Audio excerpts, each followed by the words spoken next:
Hey everybody, appreciate you taking time out of your day to listen to another edition of This Week in Cleantech. If I sound like I'm speaking a little more quietly than usual about our 15-minute roundup of the big stories in climate and clean energy, it's because I'm holding my newborn again. She turns 1 month old today and just hasn't really slept very much. I guess she wanted to check out Dad's podcast. It's funny, Mike Casey, as soon as I sit down to do anything, the whole cavalry comes for me, as if to say, no, buddy, you're not doing anything without me being a part of it. Today is Friday, November 21, 2025. We do have a guest on the horn, Amy Harder from Axios, joining us shortly on the show. If you don't know me, I am currently on paternity leave. Factor this content director, Paul Gerke, joined by my daughter, Gemma, and Cleantech commentator, Mike Casey of Tigercomm. Mike, how's your world? My friend, I'm going to just say, if people are listening, they should switch to YouTube and check out what a hero you are. Like, this is some pretty badass stuff. You're like, Paul is balancing a baby, a fussy baby in his arms while he records a podcast. It's pretty impressive. But I will say, our guest is special. Amy Harder is a pro. She has been covering this space for a long time, knows of what she speaks. So I'm really excited to have her on. And I think we've got blissfully a range of stories that we haven't had in a while. We've been pretty focused on China and the administration. So here we are, actually spreading out around the world this week, and I'm pretty excited about it. It's good to spread our wings a little bit. I thought you were going to say, before we get into the thick of things, that you were appreciating the fact that I was juggling a fussy baby with this handsome mustache to manage both at the same time, doing my best Mark Nelson impression, one of those nuclear bros you shout out on the show all the time. He wears it a lot better than I do, but I'm trying my best. Anyway, that's another reason to switch over to the video version to check out how poorly I wear this thing. Anyway, you guys and your feedback mean a lot to us on the show. If this is your first or your 101st episode, it means a lot that you're listening to us. If you want to be on the show or suggest a story or tell us something we're doing well or not so well, just reach out to either one of us. My email address, currently unmonitored, paul.gerke@clarionevents.com. Mike Casey, story number one this week. What do we got? All right, Ivan Penn, New York Times. Hydropower is getting less reliable as the world needs more energy. Mr. Gerke. Man, I love to see a good hydropower story sneak into the show. And good on Ivan Penn, an author that we featured a few times here on This Week in Cleantech. Hydropower is the oldest clean energy we've got, Mike Casey. We've been taking advantage of turbines and water wheels for a really long time.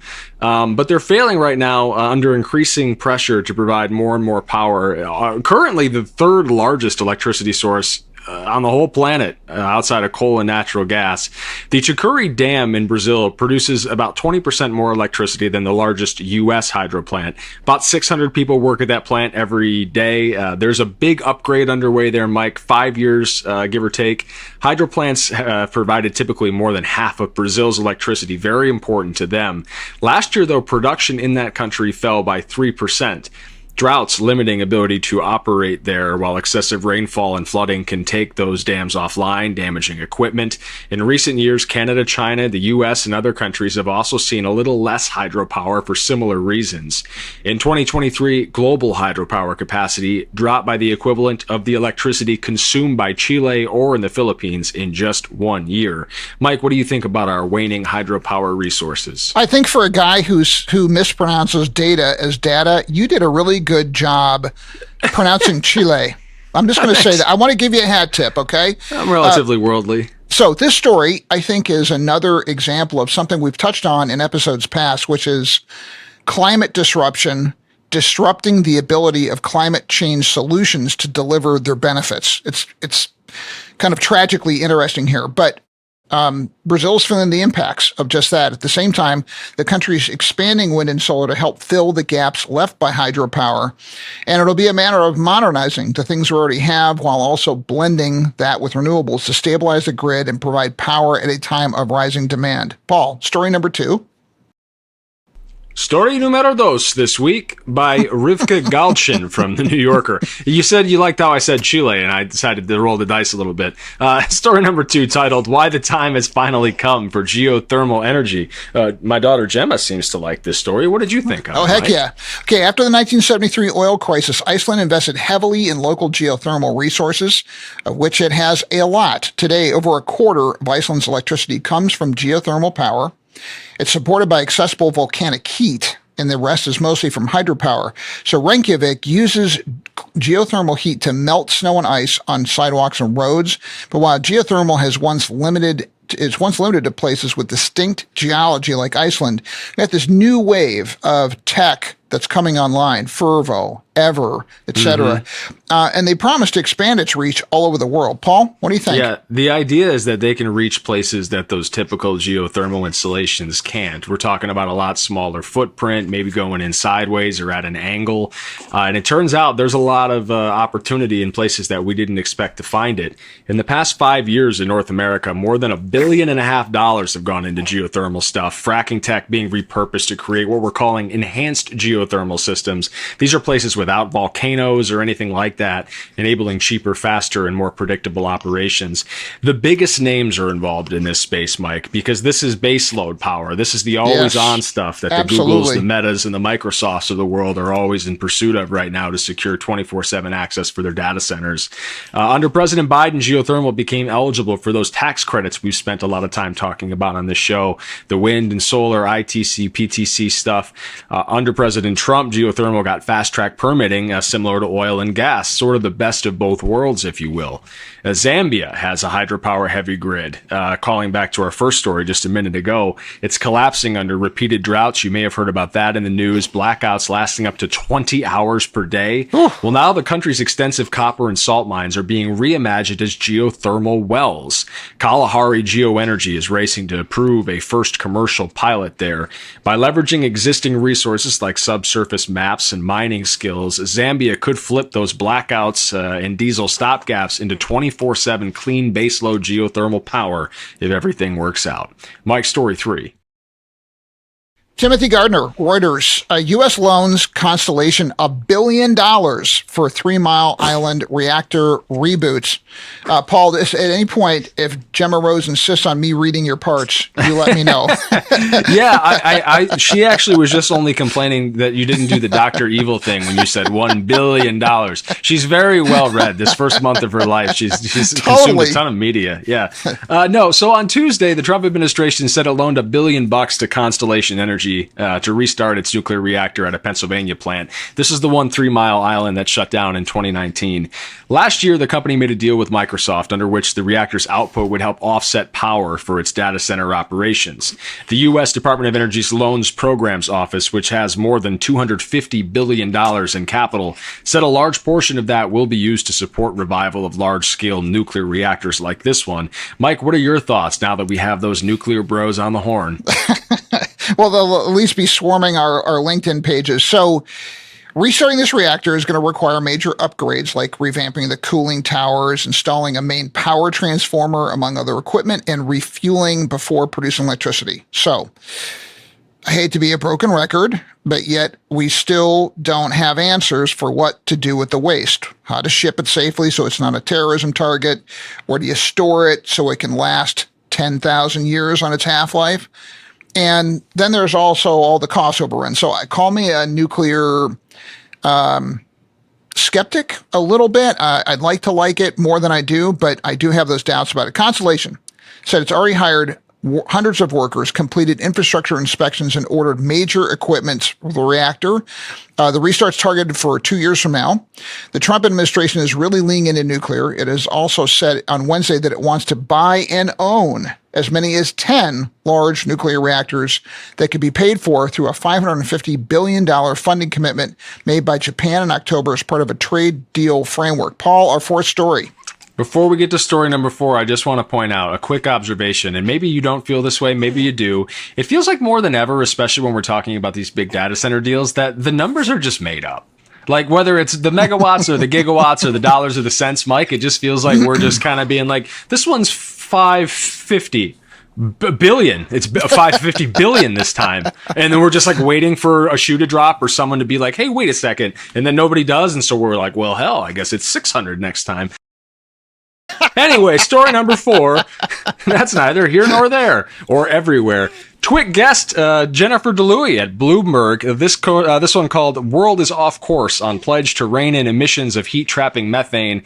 Set us on course here, Mike Casey. Yeah, 160 nations thereabouts have pledged to cut methane pollution 30% from 2020 levels by 2030.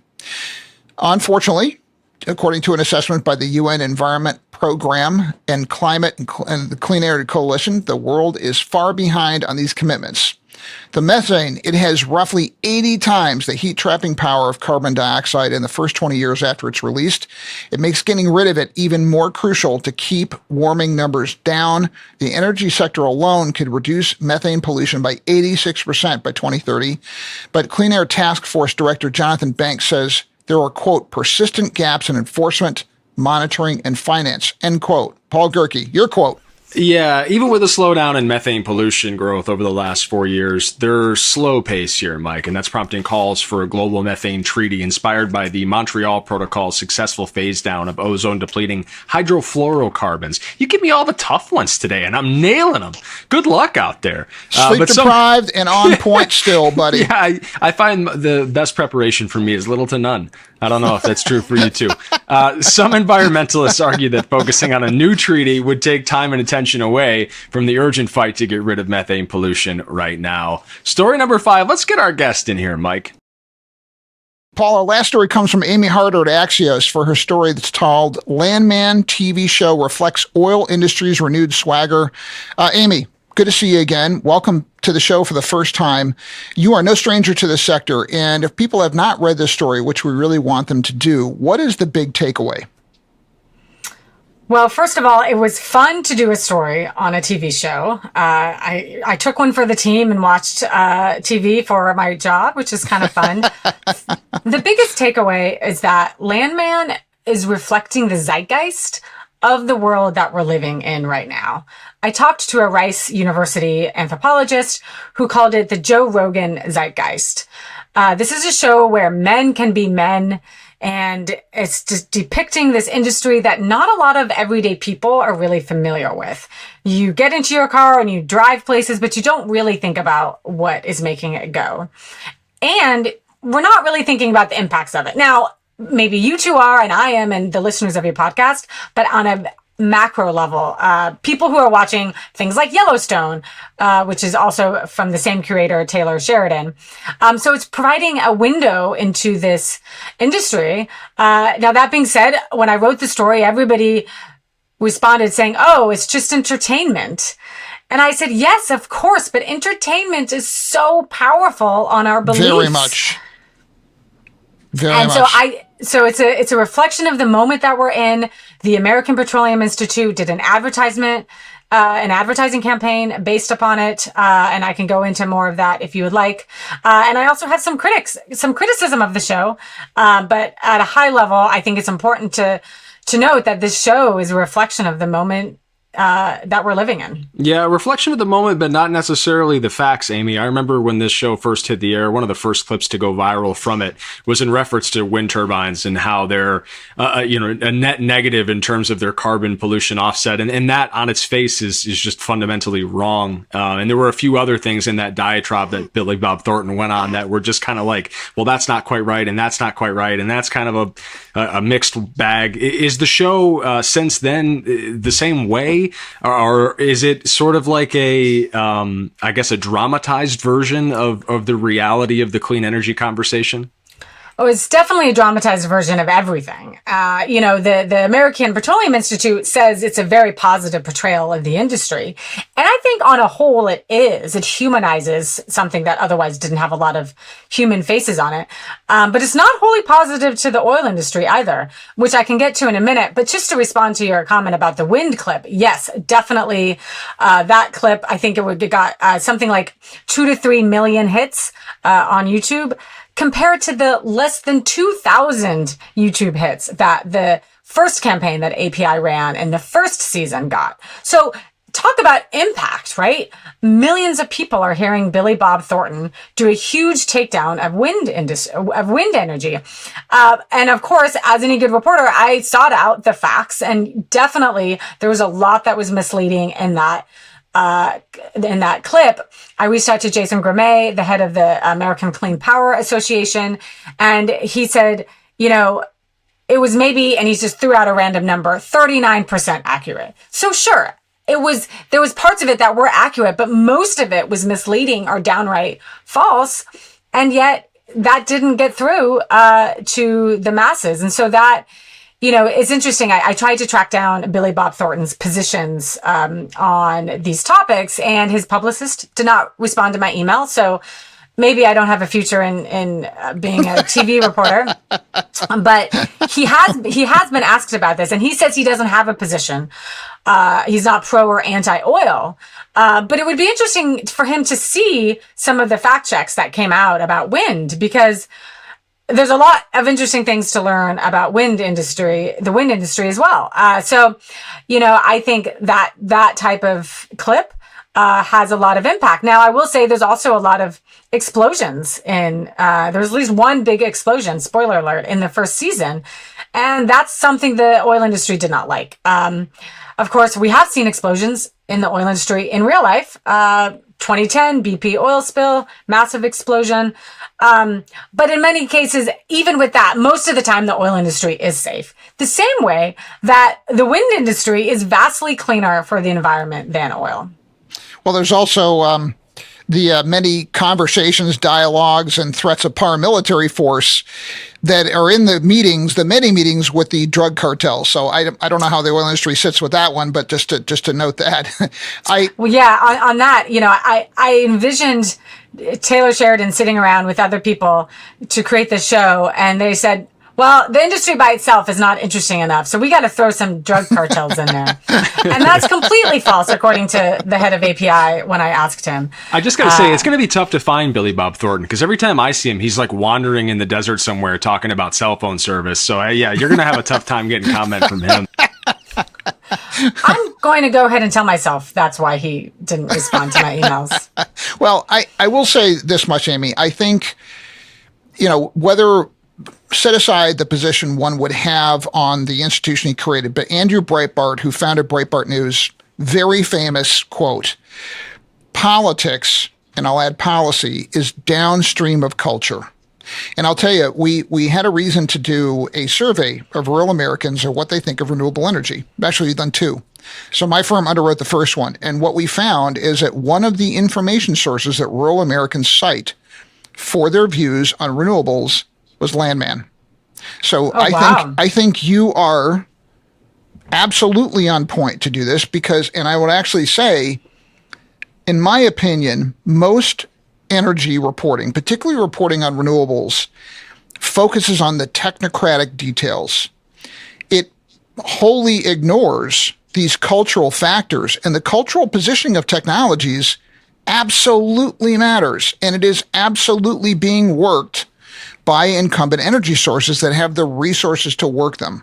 So not that you needed to have validation for your story and the choice to report on it, but it completely aligns with what I'm seeing as a communications professional in the space. So I don't know if you have any thoughts on that. Like, did you get a sense of like people working the positioning on purpose? Well, first of all, I think that's fascinating. You did polling on it, and I would love to see that because I think it reinforces and provides some meat on the bones of my general hunch that entertainment has a huge impact on our culture. Secondly, I did say in my story, and I said to Mike Summers in my interview with him, the head of API, I said, these comments from Billy Bob Thornton sound like they're straight out of API's playbook. And he said, we had no involvement in that.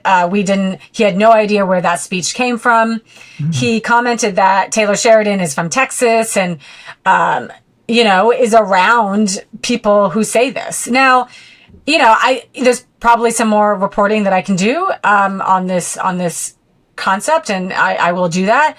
At the same time, everything that Billy Bob Thornton has said is on the API's website. They scream it from the rooftops. It's not a secret. And I do think that there's people who agree with the oil industry. And, I think that's just the way it is. And there's obviously people who disagree with it. But I think it's an interesting question that I will be delving into more. Well, I would like to just have, this is a public challenge to Mr. Summers. I just want to make sure, sir, you are saying publicly that API has no contractual relationship with organizations or consultancies like the kind that I run that are working shows like this. I just want to make sure you're on the record saying, and it's not, I had no idea. Well, Trump doesn't know about the Epstein files. No. I want to know, are you committing your organization to having no contractual relationship with Taylor Sheridan putting this garbage on his shows? I just want to see. Is that a question for me or Mike? I don't know if it's it's a very important question. I asked if he's done any consulting for the show. He said no. He said that he tried to do some consulting for the safety component. I think the quote in my story is something like they haven't taken him up on that yet. Now, that being said, there's some daylight between what he said and what could have still happened. Mm-hmm. So, it's among the many things that I will continue to delve into with this story. Mine was more of a public challenge to him rather than a question to you, but I think it's worth being. Hey, Amy, awesome reporting. I think it's first off, great to have you in the show. We want to have you back. I do have one more thing I want to say. Please. Okay. So in the vein of the idea that entertainment is so impactful on our culture, another thing that I personally didn't like at all was the way they portray women. And they really portray them in a pretty condescending, sexualized way. And that was unfortunate. And, my hot take is that the show exploits oil and women. And maybe they'll change that going forward. I'm already starting to see that they're making Ali Larter's character a little bit more well-rounded. But one of their jokes was all about her monthly period. And that's just something that we don't need in 2025. So I found that unfortunate, but again, not surprising because this is what entertainment does. It exploits the edges of our society and makes it entertaining to people. So I thought that was important to say as well. It's a smart observation. It is. Paul, let's go to more Cleantecher of the week. Amy, I appreciate you calling that out, especially with my month-old daughter listening. Important for her to hear stuff like that. All right. Hey, Cleantecher of the week time. Glenna Gannon, assistant professor at University of Alaska Fairbanks. Glenna led research for an agrivoltaics project up in Alaska, helping grow potatoes, kale, and spinach underneath solar panels. Very cool stuff. Love talking about agrivoltaics. If you like that topic, there's a few more instances of conversations about it on the Factor This page. Congratulations, Glenna, our Cleantecher of the week. We want to thank our wonderful producer, Brian Mendez, sometimes, but we always want to thank Alex Peterson and Claire Quirin for helping us gather these stories. And thanks to Amy Harder for joining us this week on This Week in Clean Tech. Gemma, anything you want to add? You've been very talkative today. Gemma, she's going to be running her own online she's done global her head TV into the show. Microphone. You had 2 podcasts in a month of your life. How does that feel? You good? All right, guys. Hey. If you like the show, subscribe, leave some feedback, do whatever you like. I'm not your dad. I'm hers. So I got to roll. We'll talk to you later. See you next week, everybody. Have a happy Thanksgiving if I don't catch you. Absolutely.